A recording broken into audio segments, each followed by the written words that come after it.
저는 한 달 반 전에 여리고성이 무너진 이야기를 이 자리에서 이제 나누었습니다. 이스라엘 백성들은 하나님의 명령을 따라서 철저히 순종함으로 나아갔습니다.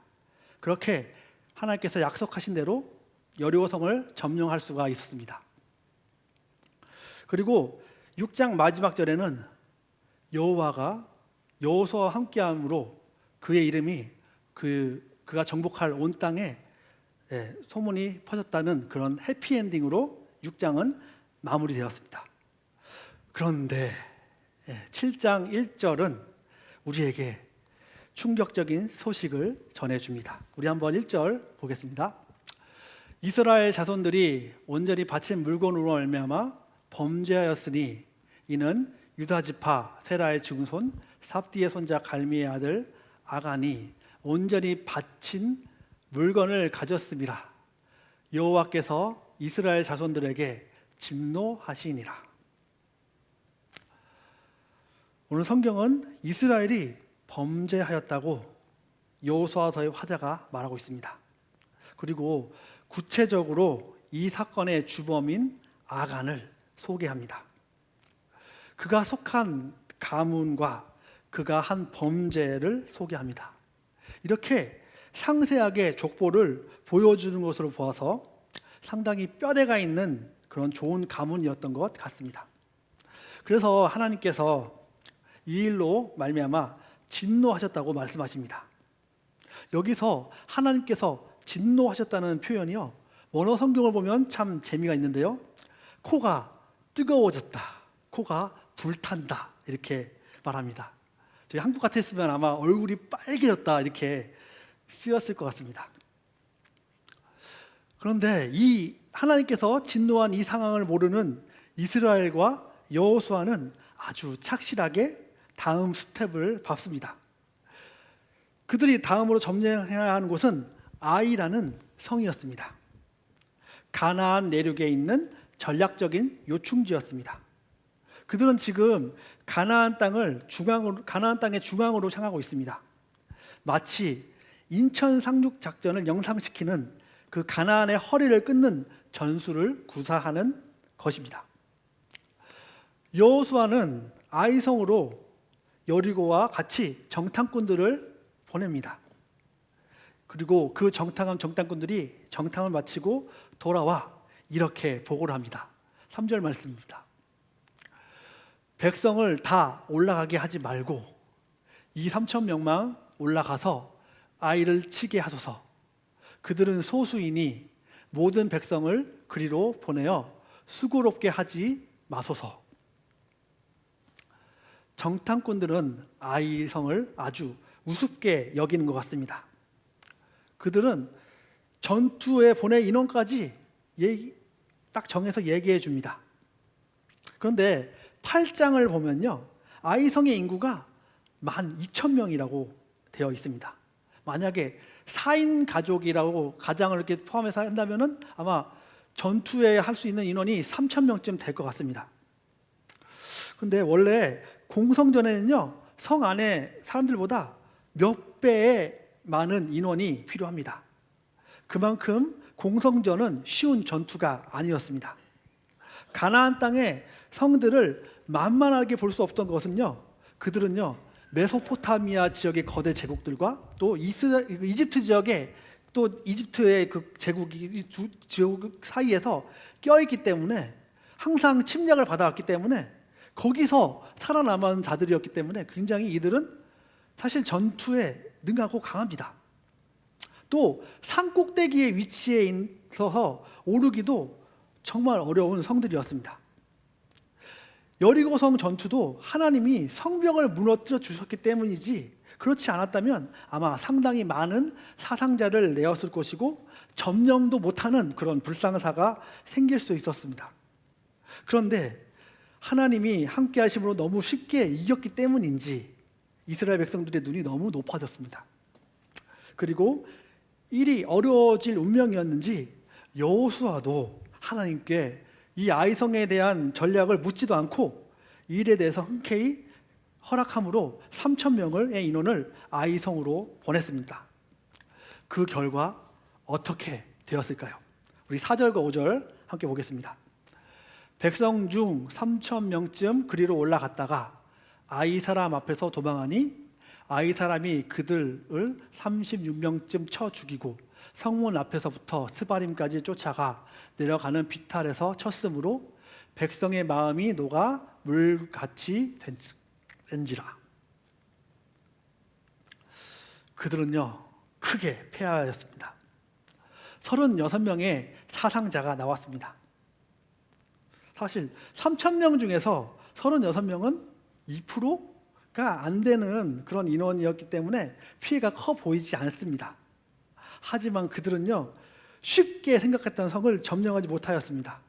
그리고 5절의 마지막 부분에 백성들의 마음이 녹아 물과 같이 되었다고 말하고 있습니다. 지금까지 여호수아서에서 마음이 녹아 물과 같이 되었다는 표현은요 이스라엘의 적들에게 사용되었던 그러한 표현이었습니다. 그들이 점령해야 될 적들이 이스라엘의 소문을 듣고 하나님의 역사를 듣고 그 적들의 마음이 얼마나 낮아졌는지, 사기가 얼마나 꺾였는지, 바닥인지를 표현해 주는 그런 표현이었습니다. 그런데 그것이 역전돼 버리는 상황이 찾아온 것입니다. 이것은요 이스라엘에게는 위기가 되었고 또 적들에게는 기회가 될 것이었습니다. 상황이 이렇게 흘러가다 보니 여호수아도 위기를 느꼈습니다. 두려웠을 것입니다. 여호수아는 이스라엘 장로들과 함께 자신의 겉옷을 찢었습니다. 이 겉옷을 찢는다는 것은 마음을 찢는다, 애통하다, 그런 의미를 가지고 있습니다. 그리고 여호와의 궤 앞에서 저녁까지 머리에 죄를 뿌리고 죄를 뒤집어쓴 상태에서 엎드려 있었습니다. 그렇게 죽은 자들을 애도하면서 자신들이 빠진 위기 상황에 대해서 슬퍼하면서 여호수아는 저녁까지 있었고 저녁이 되자 하나님께 이렇게 부르짖었습니다. 7절, 8절, 9절입니다. 이르되 슬프도소이다 주 여호와여 어찌하여 이 백성을 인도하여 요단을 건너게 하시고 우리를 아모리 사람의 손에 넘겨 멸망시키려 하셨나이까. 우리가 요단 저쪽을 만족하게 여겨 거주하였다면 좋을 뻔하였나이다. 주여 이스라엘이 그의 원수 앞에서 돌아섰으니 내가 무슨 말을 하오리이까. 가나안 사람과 이 땅의 모든 사람들이 듣고 우리를 둘러싸고 우리 이름을 세상에서 끊으리니 주의 크신 이름을 위하여 어떻게 하시려 하나이까 하니. 여호수아는 하나님께 원망 섞인 말로써 그의 현재의 심정을 솔직하게 말하였습니다. 사실 그는 아간이 범죄한 사실을 모르고 있었기 때문에 그들에게 찾아온 어려움에 당황스러웠을 것입니다. 그동안 여호수아는 하나님께 이런 약속들만 들었습니다. 하나님께서 너를 형통하게 하실 것이다. 내가 너와 함께 할 것이니 강하고 담대하라. 적이 너희 앞에서 도망할 것이다. 이런 약속들을 받았는데 그래서 그는 이런 어려움은 하나님께서 주셨다고 하는 것을 상상할 수가 없었습니다. 하지만 여호수아는요 가만히 있을 수가 없었습니다. 그가 붙들 것은요 하나님밖에 없었습니다. 지금까지 그들을 인도해내신 하나님께 여호수아와 장로들은요 매달렸습니다. 사랑하는 성도 여러분, 이유를 알 수 없는 어려움 앞에서 여러분은 어떻게 행동하시겠습니까? 분명 죄 때문에 이스라엘 백성들은 어려움에 처했지만 억울함을 느낄 만한 상황이었습니다. 여호수아와 장로들은 그들이 알고 있는 최선의 방법인 하나님께 기도하는 방법을 택했습니다. 솔직하게 자신의 심정을 하나님 앞에 내려놓았습니다. 저도 힘들었던 시간을 보낸 기억이 납니다. 2008년도에 휴학을 하게 되었는데 집이 너무 어려워서 가게의 어려움 때문에 대학원을 휴학하게 되었습니다. 저는 그때 이제 2년 후에는 꼭 돌아갈 수 있으리라 이렇게 생각했는데, 그와 별개로 제가 복학하기까지는 7년이라는 기간이 걸리게 되었습니다. 저는 꿈에도 그것을 생각해 본 적이 없었습니다. 2년의 직장 생활을 마치고 복학하려고 하는데 그해 1월 아버지가 갑자기 돌아가셨습니다. 그리고 기약 없이 직장 생활을 계속하게 되었습니다. 그런 상황 속에서 저는 하나님 앞에 많이 울었습니다. 하나님, 저에게 왜 이러시냐고 따졌습니다. 주의 종의 길을 가겠다고 했는데 저를 왜 계속 세상에서 살도록, 이렇게 세상이라면서 살도록 하셨는지 하나님이 원망스러웠습니다. 그런데 하나님은 저에게 하나님께서 일터에서 역사하시는 주님을 경험하게 하셨습니다. 차 안에서 차 안이 예배의 장소가 되는 것을 경험하게 하셨습니다. 하나님께서 그 시절 저에게 주셨던 응답은 내가 너를 훈련시키려고 꼭 필요한 기간이었다. 이런 응답을 주셨습니다. 현재 저희 서울교회 공동체도 밖으로는 코로나19라는 어려움을 겪고 있고, 또 내부적으로는 한 차례 담임 목사님이 청빙이 부결되었던 아픔을 겪었습니다. 아마 많은 분들이 이러한 상황 속에서 이러한 상황을 허락하신 하나님께 당혹스러움을 느꼈을 것 같습니다. 침례교회의 각 지체는 모두 왕같은 제사장들입니다. 각자가 자신이 여호수아이며 또 장로라는 생각을 가지고 하나님께 솔직한 심정을, 또 지금까지의 일에 관한 하나님의 뜻을 무릎 꿇고 엎드려 간구하는 저와 여러분이 되기를 소망합니다. 그러면 하나님께서 분명히 응답해 주시고 알려주시리라 믿습니다. 이제 본문을 이어가 보겠습니다. 여호수아의 부르짖음에 하나님은 응답하셨을까요? 하나님은 그의 궁금증에 대해 즉각적인 답을 주셨습니다. 우리 10절과 11절 함께 보겠습니다. 여호와께서 여호수아에게 이르되 일어나라, 어찌하여 이렇게 엎드렸느냐? 이스라엘이 범죄하여 내가 그들에게 명령한 나의 언약을 어겼으며, 또한 그들이 온전히 바친 물건을 가지고 도둑질하며 속이고 그것을 그들의 물건 가운데 두었느니라. 이스라엘이 가나안 땅에서 첫 패전을 겪고 36명의 사상자가 발생하고 그들이 공지에 몰리게 된 결정적인 원인이 바로 누군가가 하나님의 명령을 어겼기 때문이라 말씀하십니다. 그리고 그 죄인의 죄를 하나님이 공동체 전체의 죄로 보신다는 사실을 알려주셨습니다. 성경을 읽고 있는 독자들은 죄인이 아간이라는 사실을 이미 알고 있습니다. 하지만 여호수아는 하나님으로부터 이 말을 들었을 때 굉장히 당황했을 것 같습니다. 누구인지 어떻게든 빨리 찾아고 싶었고, 누구인지 알아 그들에게 묻고 싶었을 것입니다. 그리고 하나님은 죄가 불러온 현실에 대해서 12절과 13절을 통해서 말씀하십니다. 그러므로 이스라엘 자손들이 그들의 원수 앞에 능히 맞서지 못하고 그 앞에서 돌아섰나니 이는 그들도 온전히 바친 것이 됨이라. 그 온전히 바친 물건을 너희 중에서 멸하지 아니하시면 내가 다시는 너희와 함께 있지 아니하리라.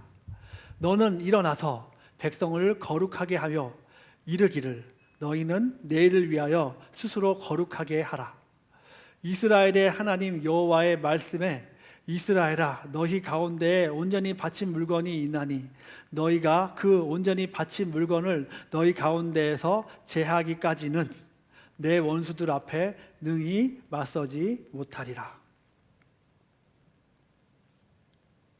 하나님은 이스라엘이 그들이 온전히 바친 것이 되었다고 말씀하셨습니다.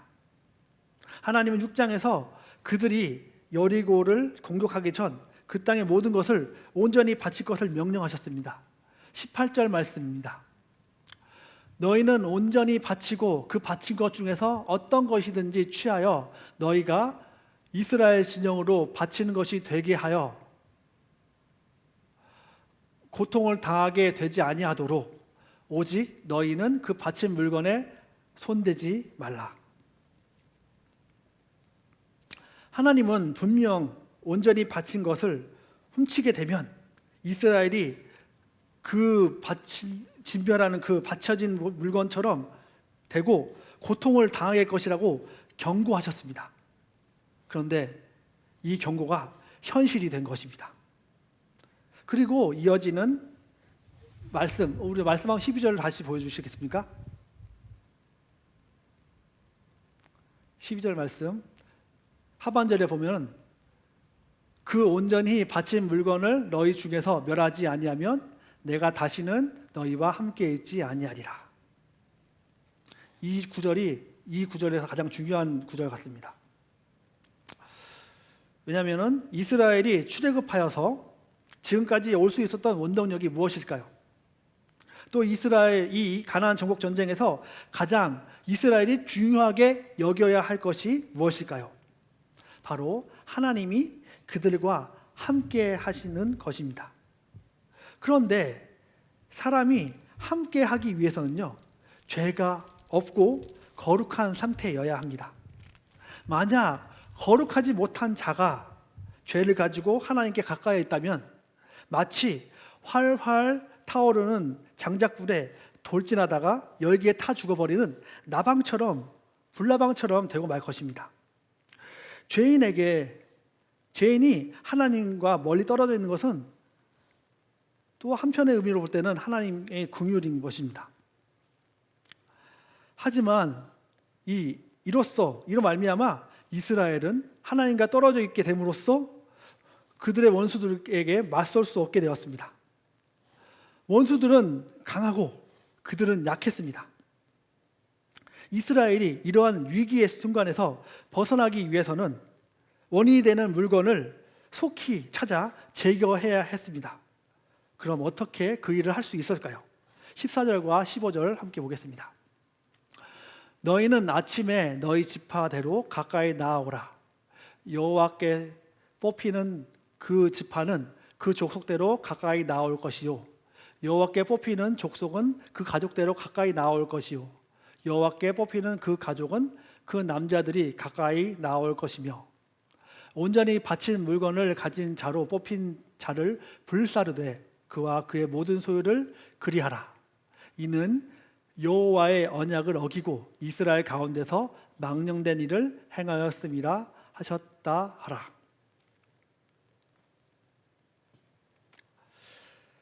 죄를 발견하고 죄를 해결하는 일은 하나님께 속한 일이었습니다.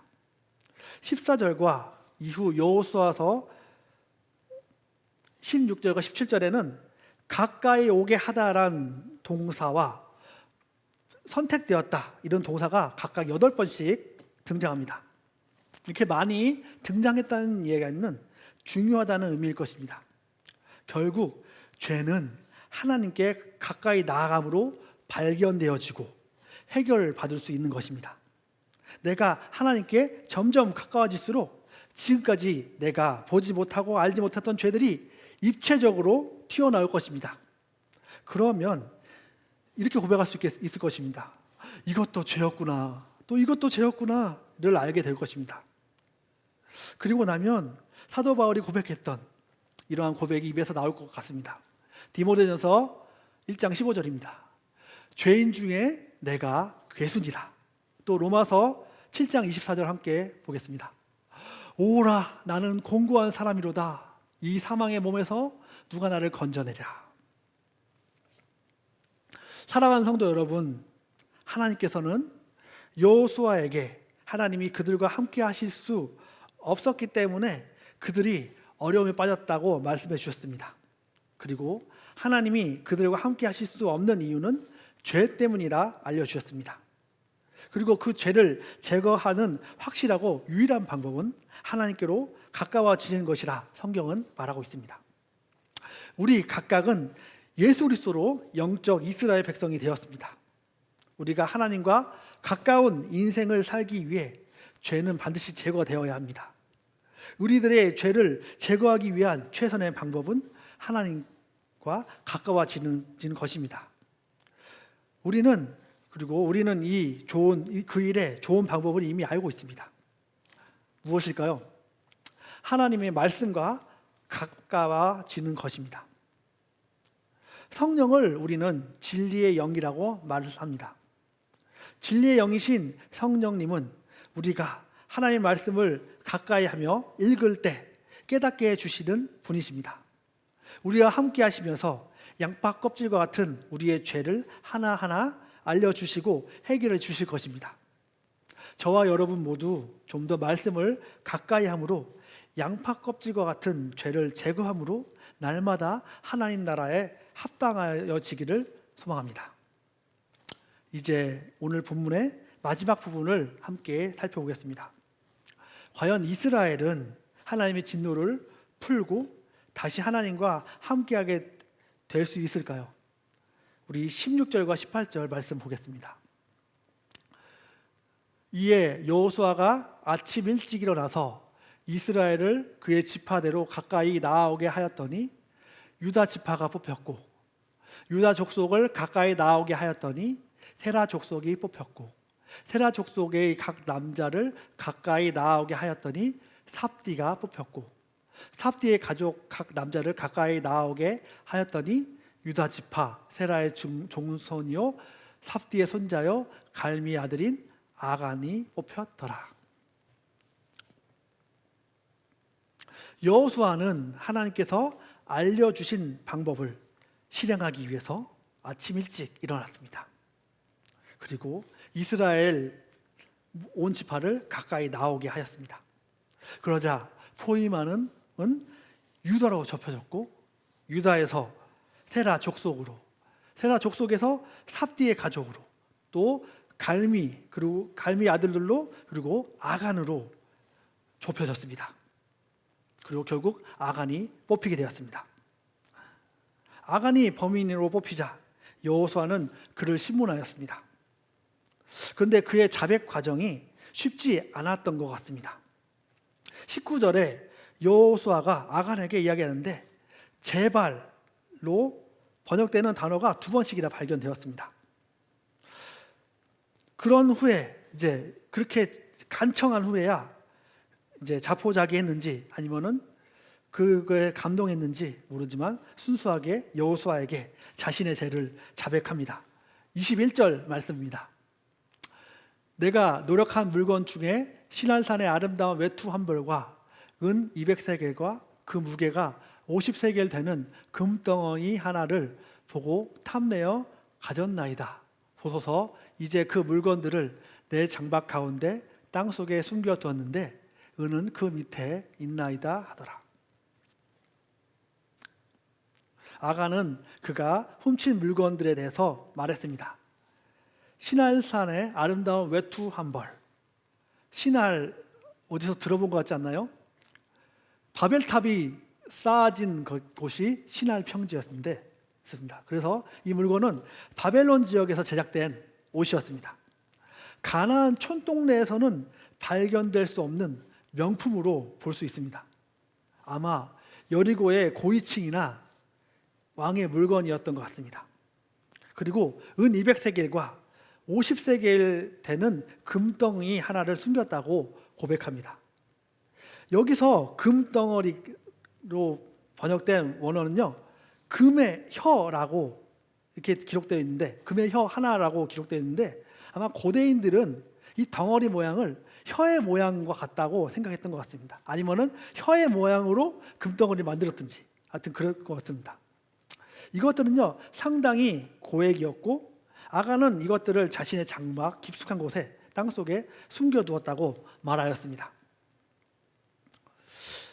이 아간의 자백 속에는요 사람들이 죄에 빠지는 공식 같은 것이 숨겨져 있습니다. 물건들을 눈으로 보았고, 탐내게 되었고, 그리고 결국 가져버렸습니다. 이것은요 하와가 선악과를 보았고, 또 그것이 먹음직스러워서 먹고 싶어졌고, 그리고 따먹었다. 이런 비슷한 그림이 그려지는, 그 죄를 범하는 모습이 그려집니다. 이 고백을 듣게 된 여호수아는요 즉시 그 사자들을 아간의 장막으로 보냅니다. 그래서 그것들을 가지고 오게 합니다.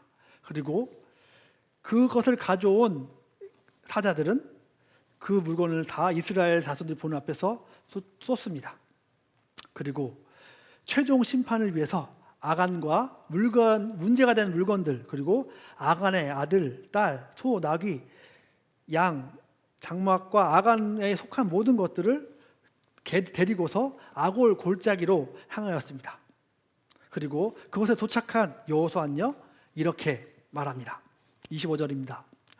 여호수아가 이르되 내가 어찌하여 우리를 괴롭게 하였느냐? 여호와께서 오늘 너를 괴롭게 하시리라 하니. 여호수아는 아간이 이스라엘을 괴롭게 하였다 말합니다. 여기서 괴롭게 하다라는 히브리어 단어는요 아갈이라는 단어입니다. 그리고 이 단어의 명사 형태가 아골입니다. 그리고 이 괴롭게 하다라는 단어는요 여호수아 6장 8절에도 동일하게 등장했습니다. 6장 18절에도 동일하게 등장했습니다. 아간은 그가 드러내는 과정 속에서, 그의 죄가 드러나는 과정 속에서 이스라엘을 힘들게 만들었습니다. 그가 속임으로, 자신을 숨김으로 이스라엘을 혼란케 하였고 많은 사람을 죽게 하였고 그들을 힘들게 만들었습니다. 그러나 그의 죄는 결국 밝혀졌고 도리어 이제 그가 괴롭게 되는 그런 심판을 받게 되었습니다. 우리 25절, 26절 함께 읽겠습니다.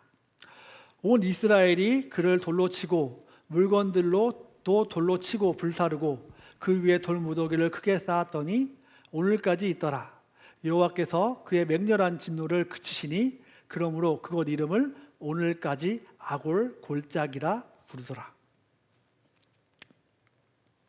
결국 아간은 그가 가진 죄로 때문에 심판을 받아 불태워졌습니다. 그와 그의 자녀와 그에 속한 모든 것들도 동일하게 불태워졌습니다. 그리고 그 후에 그 일이 다 진행되고 나서야 하나님의 진노가 끝났습니다. 그리고 그곳에는요 큰 돌무더기가 쌓였고 그 돌무더기는 아간의 범죄함과 그곳에서 아간이 심판받는 사건이 있었음을 상기시켜주는 기념물이 되었습니다. 사랑하는 성도 여러분, 죄는 죄를 지은 사람을 파멸하게 만들었습니다. 그리고 양심을 마비시키고 자신이 얼마나 큰 죄를 지었는가를 망각하게 만듭니다.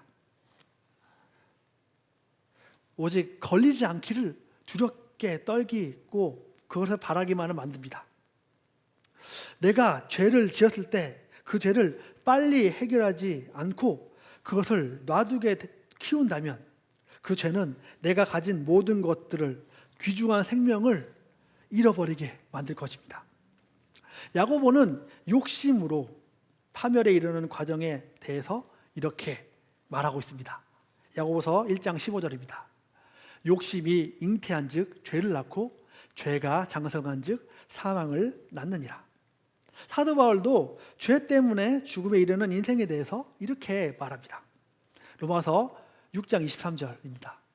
죄의 삭은 사망이요. 우리가 사는 인생은 생각보다 짧습니다. 그리고 심판의 시간은 생각보다 빨리 다가올 것입니다. 만약 내가 지은 죄를 깨달았다면 속히 하나님 앞에 쏟아 놓으십시오. 그러면 하나님께서 모든 것을 해결해 주실 것입니다. 그리고 하나님이 당신을 향한 진도도 멈출 것입니다.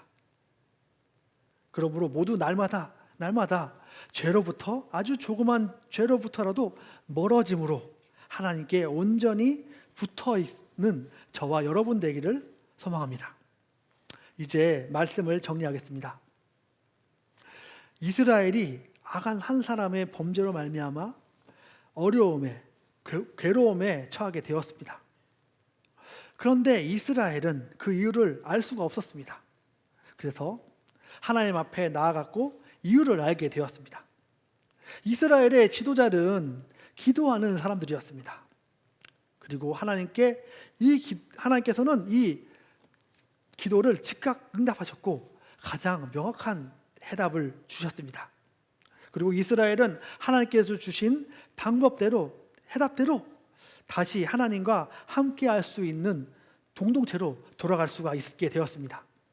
하지만 그 가정 가운데서 아간은 자신의 죄를 회개하지도 않고 하나님께서 주신 기회들, 회개할 수 있는 그 기회들, 그 자신의 죄가 밝혀지기까지의 그 기회들을 저버리고 결국 자신이 가진 모든 것을 잃고 죽고 말았습니다. 아간의 범죄 사건은 죄가 한 개인에게 또 공동체에게 얼마나 좋지 아니한가를 보여줍니다. 형통해야 하는 공동체를 고통스럽게 만드는 것이 바로 죄의 문제입니다. 이러한 죄의 문제 앞에서 우리가 오직 붙을 것은 하나님밖에 없습니다. 우리의 힘으로는 도저히 해결할 수 없기 때문입니다. 참 기쁜 소식은 예수님이 이 모든 문제를 해결해 주셨고 그 모든 문제에 대한 해답을 가지고 있다는 사실입니다. 그리고 우리 교회 공동체는 그러한 예수님 안에 있는 공동체입니다. 하지만 지금도 밖에는 죄로 심판에 처할 수밖에 없는 사람들이 예수라는 이름을 듣지도 못하고 죽어가고 있습니다. 시기가 너무 늦는다면 이들은 모두 아간과 같이 고통 가운데 죽어갈 수 없을 것입니다. 우리 주위에도 그러한 사람들이 있을 것입니다. 저와 여러분 모두 우리 가운데 있는 죄를 속히 해결할 뿐만 아니라 주위의 죄로 인해서 고통받는 이들에게 속히 예수의 소문을 알림으로 구하는 저와 여러분 되기를 소망합니다. 이 시간 함께 기도하기 원합니다. 이 시간 함께 기도할 때 여러분 머릿속에 생각나는 그분을 위해서 기도하셨으면 좋겠습니다. 또 내 마음속에 숨어 있어서 은밀해서 발견할 수 없는 죄들을 하나님께서 깨닫게 해달라고 이 시간 함께, 그리고 그 죄를 해결해 달라고 이 시간 함께 기도하겠습니다. 함께 기도하겠습니다.